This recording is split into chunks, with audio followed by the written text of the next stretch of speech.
جہاں پہ پکارنے کا ذکر ہے وہیں پہ فرمایا وَمَن يَتَّقِ اللَّهَ يَجْعَل لَّهُ مَخْرَجًا، جو کوئی ڈرتا ہے اللہ سے، جو کوئی اللہ سے ڈرتا ہے، تقوی اختیار کرتا ہے، ڈرتا کیا ہے؟ جس طریقے سے پکارنے کا حکم دیا اس سے آگے پیچھے نہیں ہوتا، ڈرتا ہے۔ جو کوئی ڈرتا ہے اللہ سے، فرمایا اللہ تعالیٰ اس کے راستے کو آسان کر دیتا ہے، اور پھر فرمایا وَيَرْزُقْهُ مِنْ حَيْثُ لَا يَحْتَسِبُ، اس سے ایسی جگہ سے رزق دیتا ہے، ایسی جگہ سے اسے نوازتا ہے اس کا گمان بھی نہیں ہوتا وہاں۔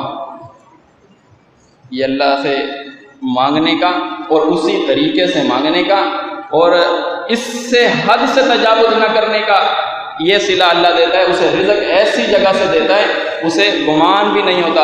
اور پھر یہ پکار ہو جس میں توکل نہ ہو، پکار ایسی ہو وہ اپنی پکار ہی سے غافل ہو، ہاں مانگ تو اللہ سے رہا ہے لیکن اس کا بھروسہ ہی نہیں، مانگ تو رہا ہے لیکن یقین کے ساتھ نہیں مانگ رہا، اس کا دل بھی متذبذب ہے، پتہ نہیں اللہ دے گا یا نہیں دے گا، ایسے مانگ رہا ہے۔ تو پھر کیا ہوتا ہے؟ پھر ایسے بندے کے لیے اللہ تعالیٰ وہ راستہ نہیں کھولتا جو یہاں بیان کیا ہے کہ اسے ایسی جگہ سے رزق دے جس کا گمان بھی نہ ہو۔